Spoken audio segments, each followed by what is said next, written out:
கர்த்தருடைய பரிசுத்த நாமத்திற்கு மகிமை உண்டாவதாக. கிறிஸ்துவுக்குள் மிகவும் பிரியமானவர்களே, ஒரு முறை அன்னை தெரசா தன்னை நம்பி இருக்கிற திக்கற்ற, ஆதரவற்ற, ஏழை எளியவர்களுக்காக தெருவோரத்தில் இருக்கிற ஒரு கடையில் கையேந்தி நிற்கிறார்கள். இவர்கள் அடிக்கடி வந்து இப்படி தொந்தரவு செய்வதை பொறுத்து கொள்ள முடியாத அந்த கடை முதலாளி கோபத்தோடு கூட அன்னை தெரசாவின் கைகளில் காரி உமிழ்ந்து விடுகிறார். அன்னை தெரசாவோ சற்றும் பதறி போகாமல் தன்னுடைய கைகளை துடைத்துக் கொண்டு அந்த கடை முதலாளியை நோக்கி மறுபடியும் கையேந்தி, இப்பொழுது நீங்கள் கொடுத்ததை நான் எனக்கென்று வைத்துக் கொள்கிறேன். ஆனால் என்னை நம்பி இருக்கிற ஆதரவற்ற, நான் எதையாவது கொண்டு வருவேன் என்று என்னுடைய கரங்களை நோக்கி எதிர்பார்த்து கொண்டிருக்கிறவர்களுக்காக நீங்கள் எதையாவது தர வேண்டும் என்று மறுபடியும் அந்த கடை முதலாளியிடம் கேட்கும்போது, அந்த கடை முதலாளி இவர்களுடைய சகிப்புத்தன்மையை பார்த்து சற்று மனமிறங்கி ஒரு மிகப்பெரிய தொகையை அன்னை தெரசாவுக்கு கொடுத்துவிட்டு, மற்றவர்களுக்காக எதையும் சகித்துக் கொள்ளக்கூடிய, அவர்களை அன்பு செலுத்தக்கூடிய இந்த தன்மை உங்களுக்கு எப்படி வந்தது என்று அவர்களை பார்த்து கேட்கும் பொழுது, அன்னை தெரசாவோ, நான் வணங்குகிற ஆண்டவராகிய இயேசு கிறிஸ்து எனக்கு இதை கற்றுக் கொடுத்தார் என்று அந்த கடை முதலாளிக்கு பதில் சொன்னதாக அவருடைய சரித்திர வரலாற்று புஸ்தகத்தில் குறிப்பிடப்பட்டிருக்கிறது.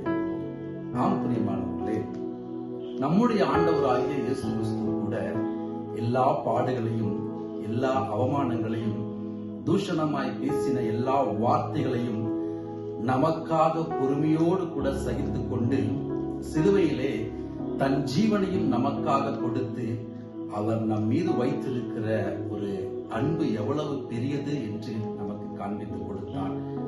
நம்முடைய ஆண்டவராகிய இயேசு கிறிஸ்து அன்பு நிறைந்தவராகவே இருக்கின்றார். அவர் அன்பு நிறைந்தவராய் இருக்கிறதை போல நாமும் அன்பு நிறைந்தவராய் இருக்க வேண்டும் என்று அவர் விரும்புகிறார்.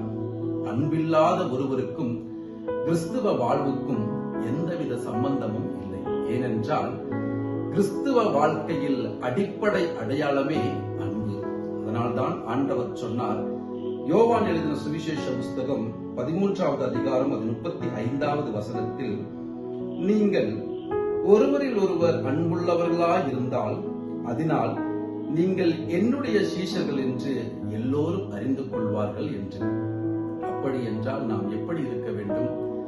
முதலாவது நம்முடைய இருதயத்தை அன்பினாலே நிறைத்து நம்மை சார்ந்தவர்களிடத்திலும், நாம் அனுதினம் சந்திக்கிறவர்களிடத்திலும் நாம் உண்மையான அன்பை வெளிப்படுத்துகிறவர்களாக இருக்க வேண்டும்.